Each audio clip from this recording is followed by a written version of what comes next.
In the Palestinian world today, there is a growing Islamic fundamentalist movement represented in part by Hamas, which is strong in Gaza. Hamas rejects the very moves that the PLO has made. It objects to the two-state solution, which the PLO accepts.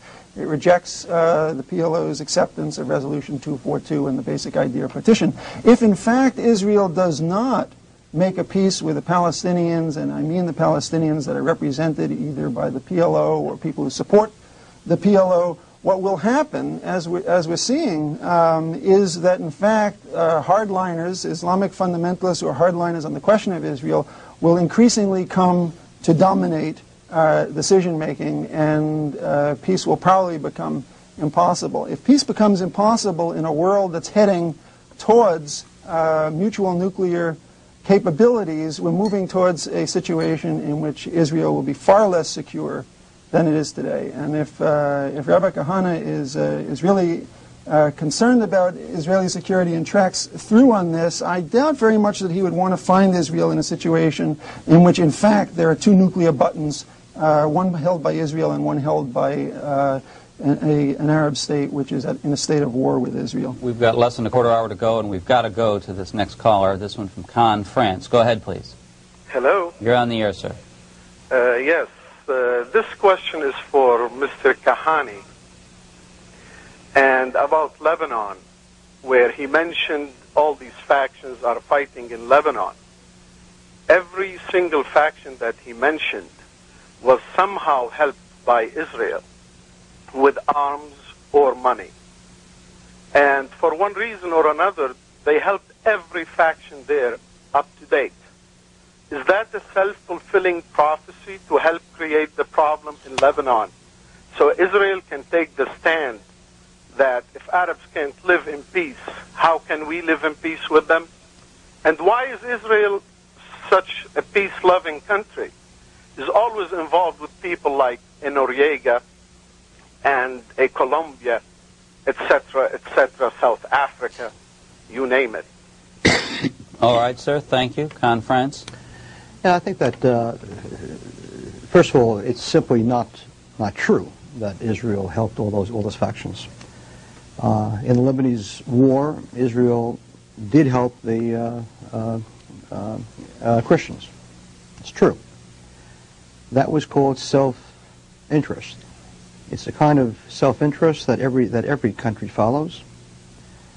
It's certainly, Israel certainly has not helped Amal, Hezbollah, the Shiites. It's absurd.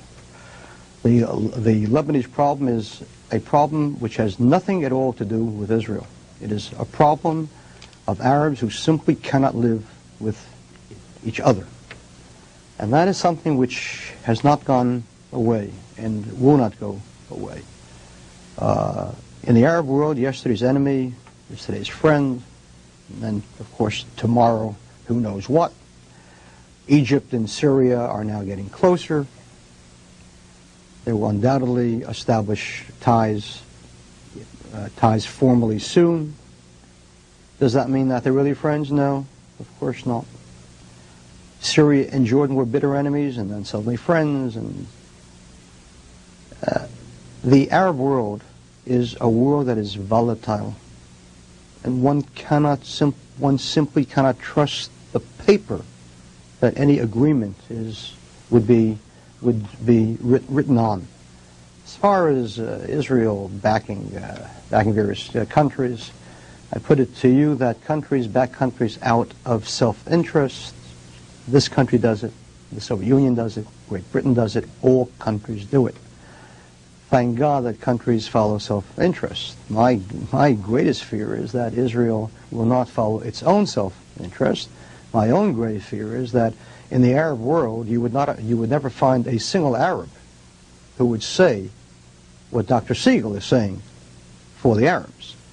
I don't recall Dr. Segal being very, very active in the campaign for Russian Jewry, and I was, of course. Dr. Segal became famous for the Arabs, and that's the problem.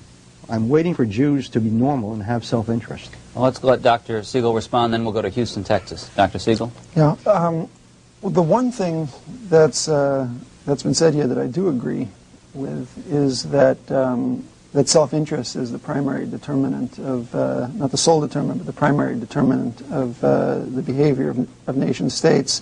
With respect to the Palestinians and the possibility of a Palestinian state, as I've argued all along, it's not a question of making decisions on the basis of Israel trusting. It's a question of a judgment as to what will Israel's defensive and offensive capabilities be. Israel's a very powerful country, both in conventional terms as well as in nuclear terms. I think from the point of view of the Palestinians, the reason that a two-state solution has got some stability is that for the first time it gives the Palestinians something vital to lose. And I think that actually this point was made within the Palestinian movement when George Habash years ago was arguing against the idea of accepting a state in the West Bank. He maintained that the inherent logic of accepting a state in the West Bank is that the Palestinians would be driven to give up their objective of destroying Israel, because once they had that, they'd have to protect it. And the truth of the matter is that once a settlement is made with the Palestinians, if they get their own state in the West Bank, and that's used as a basis for renewed attacks on Israel, Israel has the wherewithal, and I have no doubt whatsoever that it would move very rapidly, not just to reoccupy, but under those circumstances, to try to resolve the conflict permanently by expelling the Palestinians from the West Bank and annexing that territory.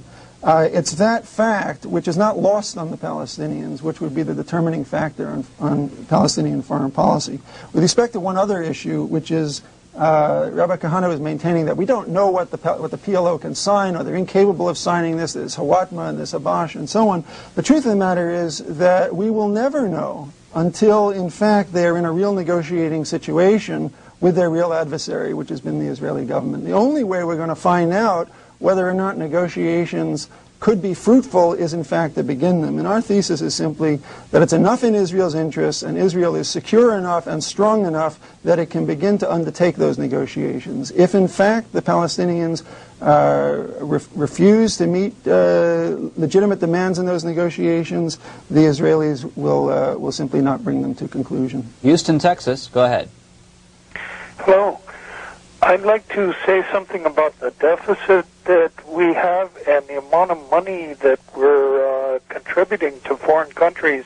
Israel is one of the major countries that gets the most money from our budget, and I'm just wondering, as average Americans, why we put up with it as constituents of the politicians in this country. We're pretty upset with the amounts of money over the years that have gone to Israel and other countries. All right. Thank you. Rabbi Kahane. Yes, I think that it's about time that this issue was met finally and head on.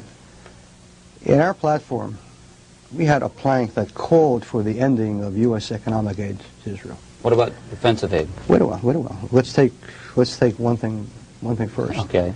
We got 7 minutes left. Okay. I don't want economic aid in America. It doesn't help Israel. Israel has become an economic junkie. It lives off charity and contributions. A state that is normal does not live off charity. I want Israel to reform its economy, capitalism, free enterprise. There's enough private funds which would pour into Israel out of the base of, again, of self-interest.